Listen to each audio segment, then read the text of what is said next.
Hello, welcome to Harry Viral. In today's video, I'll be showing you how to get rid of captions on your favorite video on TikTok, how to enjoy a TikTok video without those annoying captions.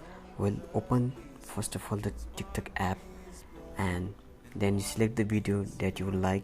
You can search for the video that you have like to watch. For instance, this one, as you can see, it has captions on it. You can see the captions there. Then you are going to hit the like button. After hitting the like button, you can see here me options. Click on me,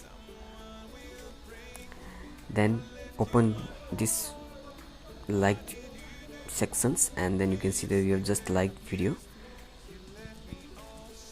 After that, you can see here the right side arrow here, and then you can see the option said save video. Just click on that and it will take some time, and it has been downloaded, and you can even share, or you can after that close this app, TikTok app, and go to your gallery,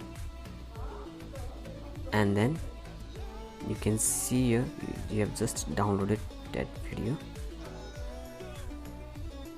You can see the video is downloaded and you can watch without captions. So I hope you found this video informative. If you found this video informative, be sure to hit the like button and subscribe to my channel to get more daily updates. Thank you.